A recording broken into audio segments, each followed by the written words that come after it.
So hello everyone, welcome to the course of Indian Politics series for UPSC prelims, mains, state PCS exam like BPSC, UPPCS and other exams. Okay, तो हम लोग discuss कर रहे थे political series में preamble के बारे में, प्रेम्बल के कीवर्ड्स को हम लोग डिस्कस कर रहे थे। तो आज हम लोग डिस्कस करेंगे प्रेम्बल के कीवर्ड में प्रेम्बल का फ्रेटर्निटी का मतलब क्या होता है। तो इसको हिंदी में वैसे भाईचारा बोलते हैं। ओके, तो बट भाईचारा का मतलब सिंपल भाईचारा नहीं होता, इस वर्ड का काफ़ी ज़्यादा ब्रॉड मीनिंग है। तो इस मीनिंग को हम समझने की कोशिश करते हैं। तो हमें पढ़ना किसके बारे में, हमें पढ़ना है फ्रेटर्निटी के बारे में कि फ्रेटर्निटी का कॉन्सेप्ट क्या होता है। इसको हम लोग डिस्कस करेंगे आज की क्लास में। Okay, fraternity, what is called fraternity, इसको हम जरा समझते हैं। ठीक है, व्हाट इज कॉल्ड फ्रेटर्निटी, इस कॉन्सेप्ट को हम समझने की कोशिश। Fraternity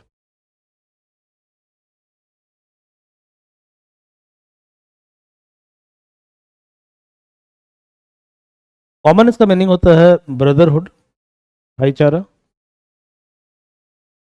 brotherhood. बट यदि इन टर्म्स ऑफ इकोनॉमी देखें तो इसका मतलब है इंक्लूसिविटी। क्या इसका मतलब होता है? Inclusivity. What is inclusivity? Government बात करती है सबका साथ सबका विकास, सबका साथ सबका विकास।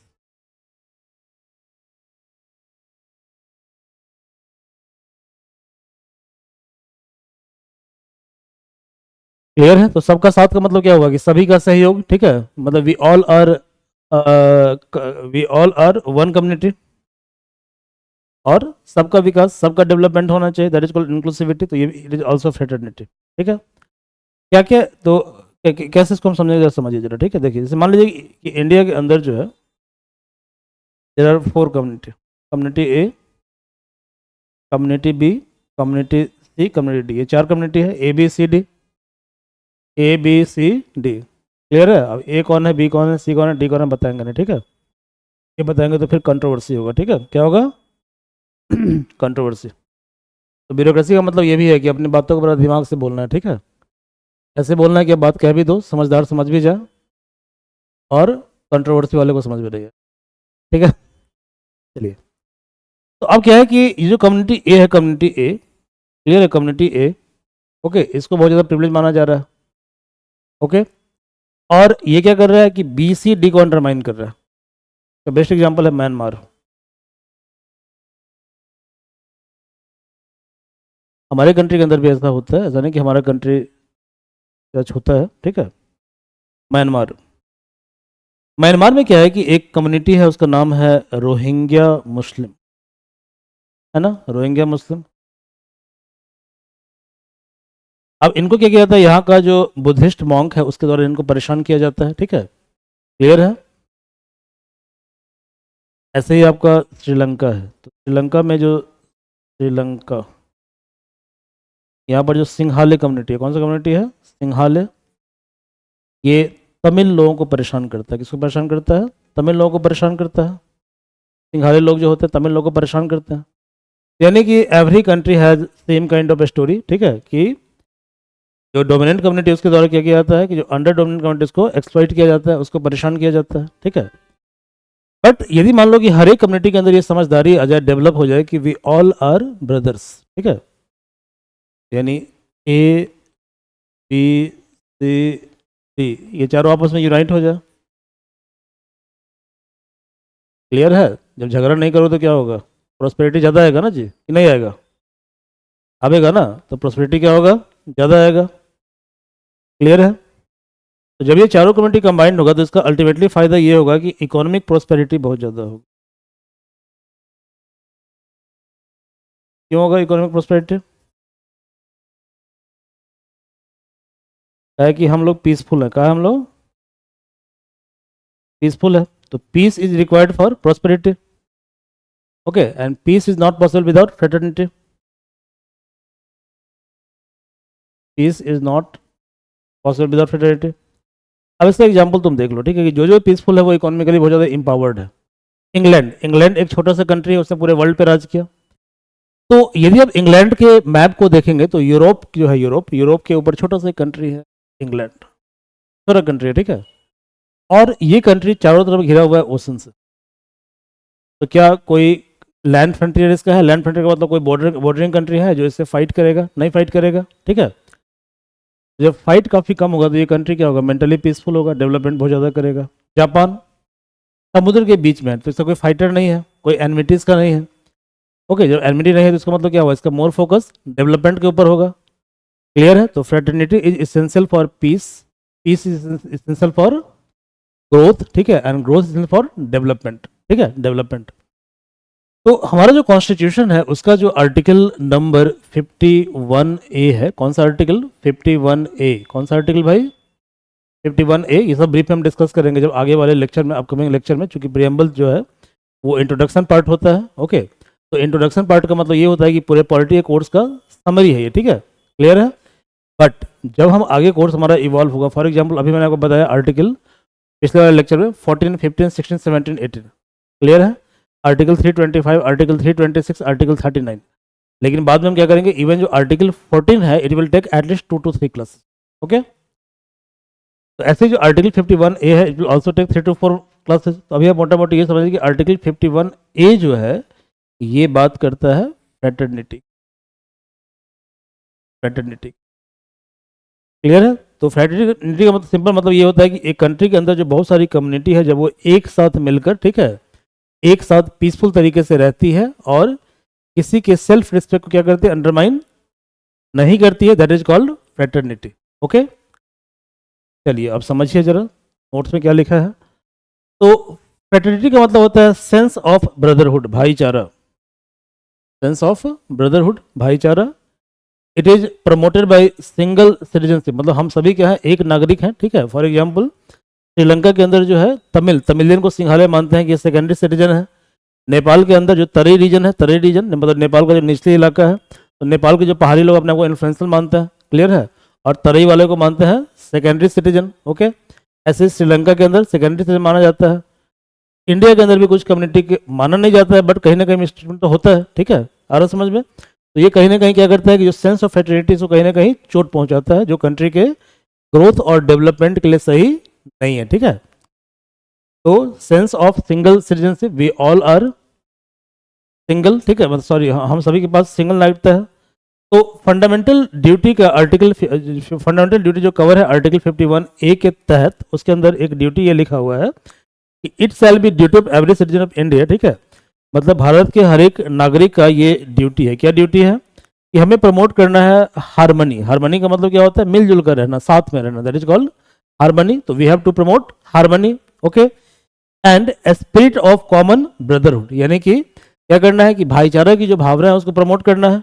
Okay, amongst all the people of India transcending religion, linguistic, regional और सेक्टोरल डाइवर्सिटी, ठीक है। तो क्या करना है कि रिलीजन के आधार पर जो हमें भेदभाव नहीं करना है, लैंग्वेज के आधार पर भेदभाव हमें नहीं करना है, ना ही हमें रीजन के आधार पर भेदभाव करना है और ना ही सेक्शन के आधार पर भेदभाव करना है। ओके, तो सिंपल इसका मतलब क्या है कि हमें क्या करना है, कॉमन ब्रदरहुड की फीलिंग को स्प्रेड करना है कंट्री के हर एक लोगों के बीच में, डाइवर्सिटी को रिस्पेक्ट करना है, प्लुरलिज्म को रिस्पेक्ट करना है। ये वन डायमेंशन है। इसका दो एस्पेक्ट है फ्रेटर्निटी का। पहला है कि डिग्निटी ऑफ इंडिविजुअल, ठीक है, यानी इंडिविजुअल की यदि डिग्निटी को अंडरमाइन करते हैं तो ये भी क्या है, ये भी आपका वायलेशन है फ्रेटर्निटी का। जैसे आपने बोल दिया कि एक पर्टिकुलर जेंडर का जो पीपल है, ठीक है, इंडिविजुअल है, वो पर्टिकुलर जेंडर से कमजोर है। आपने बोल दिया कि महिला कमजोर है पुरुष से, क्लियर है। तो इसका मतलब क्या हुआ कि आप महिला की डिग्निटी का अपमान कर रहे हैं। आपने बोल दिया कि ट्रांसजेंडर जो है they are not part of mainstream of society. इसका मतलब क्या हुआ, इसका मतलब ये हुआ कि इंडिविजुअल जो ट्रांसजेंडर है उसकी डिग्निटी को आप कहीं ना कहीं अंडरमाइन कर रहे हैं। ओके, तो ये कहीं ना कहीं वायलेशन किसका है, फ्रेटर्निटी का वायलेशन है। आप क्या करते हो, जो जैसे बिहार के लोग महाराष्ट्र में काम करने के लिए जाते हैं तो आप बिहारी बोल के उसको बुलाते हो, it is also violation of fraternity, clear है। यानी फ्रेटर्निटी का मतलब ये है कि आपको क्या करना है कि आपको इन सब भावनाओं से ऊपर उठना है, रिलीजन की भावना से ऊपर उठना है, ठीक है, लैंग्वेज की भावना से आपको ऊपर उठना है, आपको जो रीजनल आपके अंदर रीजनलिज्म बहुत ज़्यादा है, ठीक है, उसकी भावना से ऊपर उठना है, और सेक्शनल डाइवर्सिटी इन सब से ऊपर उठना है, ठीक है, सबको बचा कर रखना है। ओके, तभी क्या होगा, तभी आपके यहाँ इंटीग्रिटी आएगी। तो पहला स्टेप क्या है, डिग्निटी ऑफ इंडिविजुअल, मतलब इंडिविजुअल जो डिग्निटी से उसको उससे कॉम्प्रोमाइज नहीं करना है। सेकेंड क्या है कि यूनिटी, मतलब एकता और अखंडता, यानी unity and integrity of the country, इन दोनों को बनाकर रखना है। Integrity word was added by 42nd amendment act.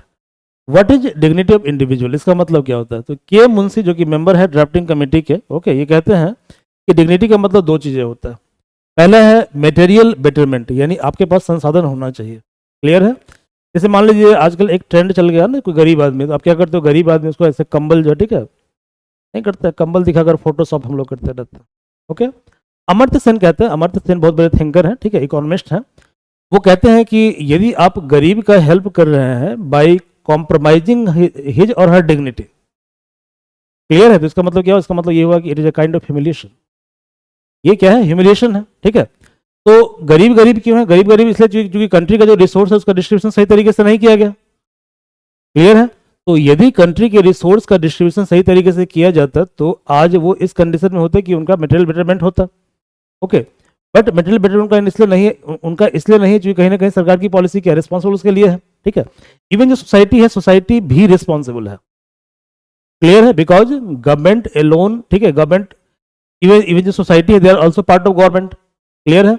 तो government alone can not address the problem of poverty. Okay, तो पहला क्या है? इंडिविजुअल की जो डिग्निटी है, इसका मतलब ये होता है कि उसके साथ मटेरियल बेटरमेंट होना चाहिए, मतलब उसके पास संसाधन इतना होना चाहिए कि अच्छा लाइफ वो जी पाए। ओके, सेकंड क्या है? Maintain a democratic setup. इसका मतलब क्या हुआ कि जो लोकतांत्रिक व्यवस्था है, यानी कि जो जो जो अल्टीमेटली पीपल, सॉरी, जो डेमोक्रेटिक सेटअप उसको मेंटेन करना है, बनाकर रखना है।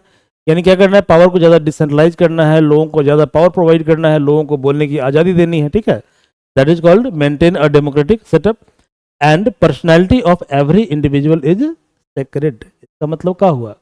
इसका मतलब ये हुआ, देखिए, जैसे आजकल मुद्दा चल रहा है राइट टू प्राइवेसी, आर्टिकल 21, कौन सा आर्टिकल है भैया? आर्टिकल 21, कहाँ है आर्टिकल 21 बताइए?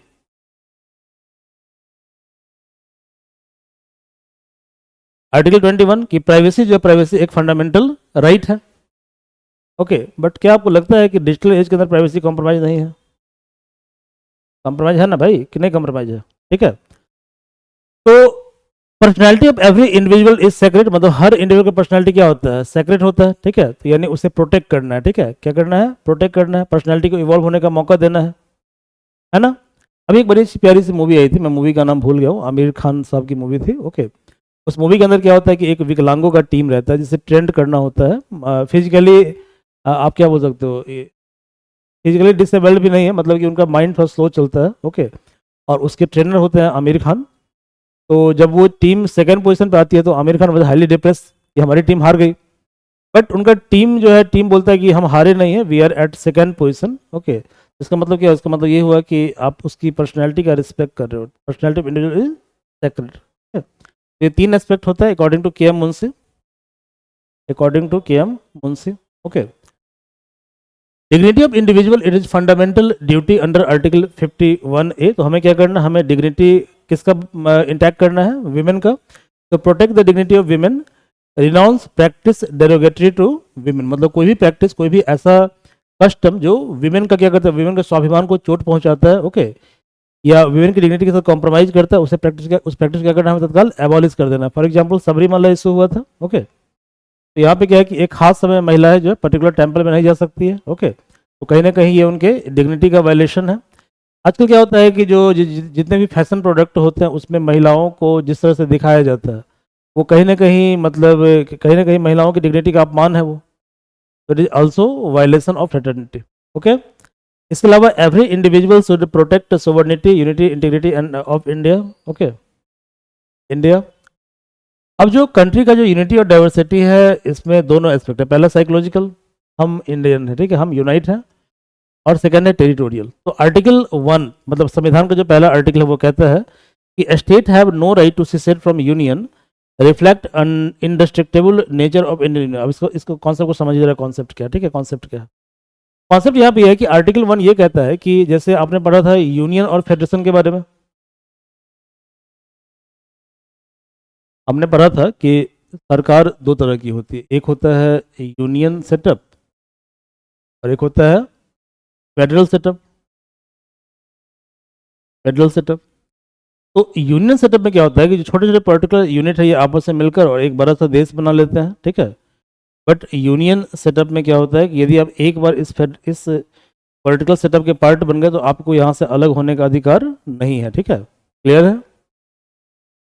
फेडरेशन में क्या होता है कि पॉलिटिकल यूनिट आपस में मिलकर एक फेडरेशन का निर्माण करते हैं, बट हर एक फेडरल यूनिट को, ठीक है, इस फेडरेशन से सिसेर होने का मतलब अलग होने का भी अधिकार है।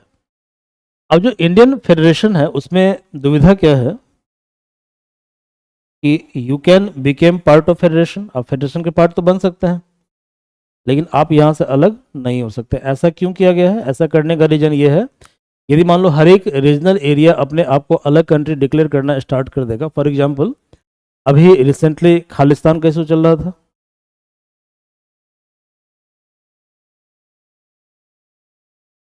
और इन कारणों से इंडिया और कनाडा का जो रिलेशन था बहुत ज़्यादा खराब हो गया था।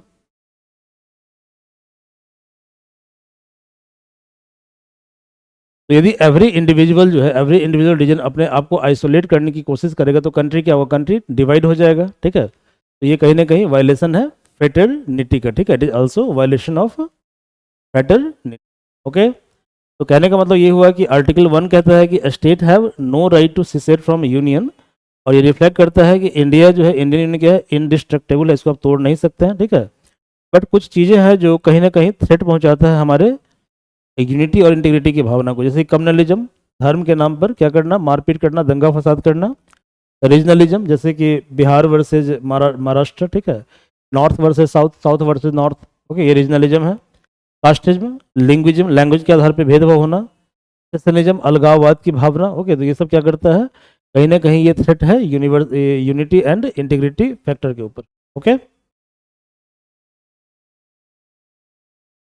चलिए, तो ये कंप्लीट हो गया, this topic has been completed. तो नेक्स्ट क्लास में हम लोग मिलते हैं। Thank you very very much for your patience. Okay.